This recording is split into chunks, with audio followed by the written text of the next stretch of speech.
And we see demand from ETFs, which are pulling in hundreds of thousands of Bitcoin per year.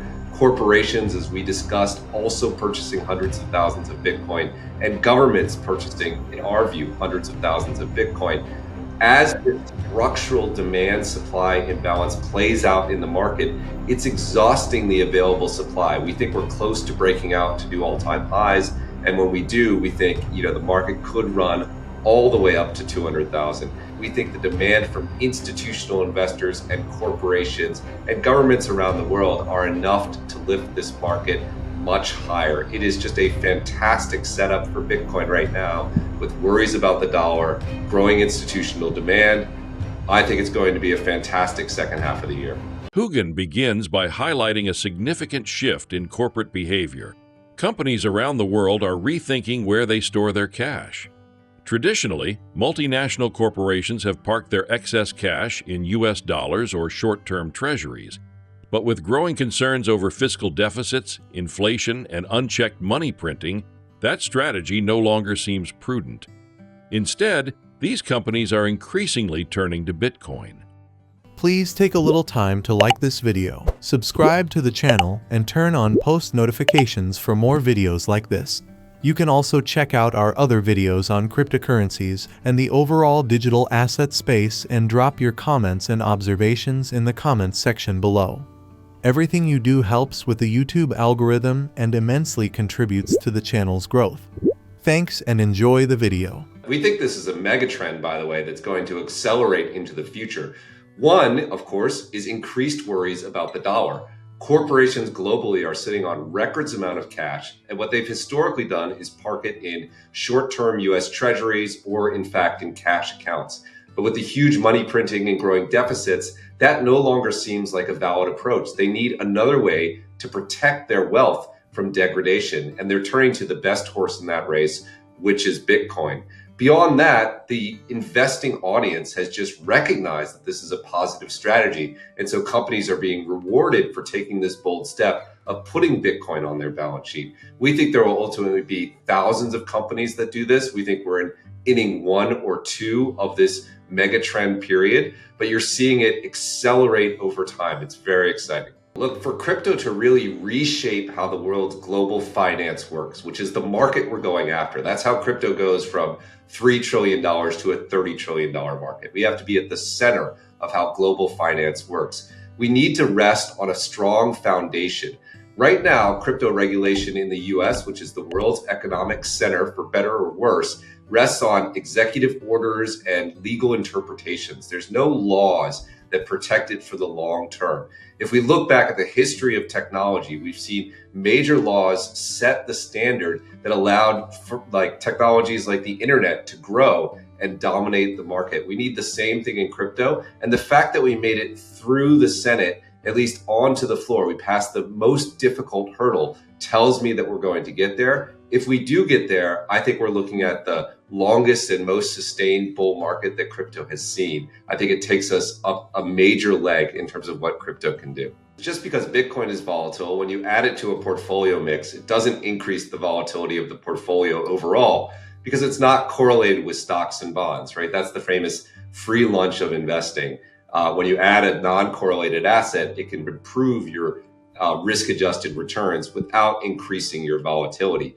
But the other point I was making is something that I find when I talk to crypto native investors, which is that they tend to have very large allocations to crypto. And you might think that would increase the volatility of their portfolio, but they offset that by making the rest of their portfolio more conservative.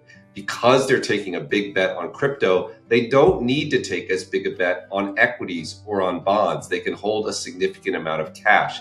And I think if you play with the ratio between the stocks, crypto, and low risk bonds in your portfolio, you can create some really exciting returns, really dynamic portfolios. The old days of having 60% stocks and 40% bonds, I think those are over. I think people need to move to a new kind of portfolio that looks at stocks, cash, and crypto and modulates the risk between them to get the kind of risk-adjusted returns that they're looking for. Yeah, we still are holding by that prediction. I think that's how the market is setting up. When we look at the market, Talia, we see a structural imbalance between the demand for Bitcoin and the available supply. We know the Bitcoin network only produces 165,000 Bitcoin per year. That's the full supply. And we see demand from ETFs, which are pulling in hundreds of thousands of Bitcoin per year. Corporations, as we discussed, also purchasing hundreds of thousands of Bitcoin, and governments purchasing, in our view, hundreds of thousands of Bitcoin. As this structural demand supply imbalance plays out in the market, it's exhausting the available supply. We think we're close to breaking out to new all-time highs. And when we do, we think, the market could run all the way up to 200,000. It would help if the US government announced net new purchases of Bitcoin for its US strategic reserve. It will help if we get passage of the Genius Act and maybe market structure regulation in the US. But even if those things don't happen, we think the demand from institutional investors and corporations and governments around the world are enough to lift this market much higher. It is just a fantastic setup for Bitcoin right now, with worries about the dollar, growing institutional demand. I think it's going to be a fantastic second half of the year. I'm still optimistic that we'll see stablecoin regulation in the US. It has bipartisan support, and more than anything, the US government actually needs it to pass in order to continue to fund the government. Remember, stablecoins have become a major purchaser of US treasuries, and the government is on pace to issue more and more treasuries, more and more debt. So I think smarter heads will prevail. I think we'll get this through the Senate. I think we'll get it through the House. I think it will be signed by the president. And again, I think that will set the stage for a major bull market in crypto that could extend for multiple years. Hougan addresses a critical misunderstanding that some investors have, particularly around the structure of companies like Bitwise. He emphasizes that Bitwise is not a closed-end fund or passive holding vehicle. It is an operating company. That means it has the flexibility to issue preferred shares, generate income, and actively manage Bitcoin in ways that create value for shareholders. As you mentioned, I can't speak to our specific filings, but I can say that I think the SEC is moving in the right direction. If you look at what's happened since we launched Bitcoin and Ethereum ETFs, all they've done is that they've lowered the cost for investors and increased the security, right? We've dramatically reduced costs. We've dramatically improved security. They've been a net win for investors. What that tells me is that we can go further down the spectrum to these other alternative assets that people want exposure to, that they're currently buying exposure through centralized exchanges, which may have high fees and security risk. Why not allow them to access it in a safe, secure, low-cost ETP format? There's no guarantee that we will get there, but if we're reading the tea leaves, we're very optimistic on many of these alternative assets. Not every crypto asset needs an ETP or should get an ETP, but we think investors want and should get exposure to more assets than just Bitcoin and ETH. And I do think we're going to get there towards the end of the year. The SEC is very constructive. They're open to discussion. It's a breath of fresh air, and we're really enjoying it here at Bitwise. What he still doesn't understand is we're not a holding company or a closed-end trust. We're an operating company.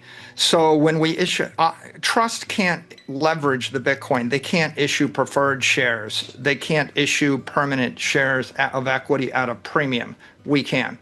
Our company's generated a BTC dollar gain equal to about $8.4 billion in the first 2 quarters of this year. That's the equivalent of earnings for a Bitcoin treasury company. Our target for the year is $15 billion. And so he's valuing the business that's generating $8.4 billion of shareholder value at zero. And he's hoping that somehow the equity will trade to NAV. But what he's not paying attention to is, if we can issue preferred shares that yield 10% and invest it in Bitcoin, which has been going up 57% for the past 4.5 years, we're capturing the 47% arbitrage effectively risk-free for our common stock shareholders. And if you want to value the company, you have to value the company's ability to generate Bitcoin yield or Bitcoin gains over and above the actual holdings of the Bitcoin the company has. If the company generates $10 billion of Bitcoin gains this year, you got to put a 10 or a 20 multiple on it, right? So So the Bitcoin treasury company operation is worth a multiple of 10, 20, 30, or 40 times the BTC yield we're generating.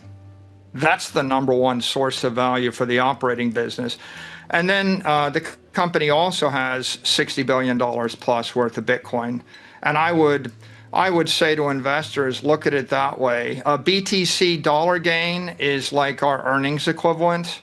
And then the Bitcoin NAV is the assets on the balance sheet. And you should just look at the earnings equivalent and put the multiple that you think is appropriate on it to come to an opinion about the value of the entire enterprise. I don't worry about it. And I make the point, Microsoft and Google market their quantum projects, but they would never sell a quantum computer that cracked cryptography because it would destroy their own companies. And there isn't a practical use case for those quantum projects they've been marketing. I think at some point, a decade out, maybe 10, 20 years, maybe whenever, there'll be a powerful computer. It may start to threaten modern cryptography. When it does it, it'll be a threat to Microsoft, Google, JP Morgan, the US government. It may be a threat to Bitcoin. When it is a threat, all of these organizations are going to upgrade their crypto protocols to be quantum resistant. You'll see it coming a mile away, and every other digital entity in the world is more vulnerable to that idea or that threat than Bitcoin. And so they're all going to upgrade, and we'll be talking about it while you're reviewing Microsoft stock or Apple stock exposure. Before wrapping up, Hougan briefly addresses concerns about quantum computing potentially breaking Bitcoin's cryptography. He dismisses this as a distant issue. When the time comes, potentially decades from now, major global institutions, including Microsoft, Google, and the US government, will have a vested interest in upgrading cryptographic standards. Bitcoin, he argues, is actually better positioned than most digital systems to adapt to that threat when it arises. Please like and subscribe.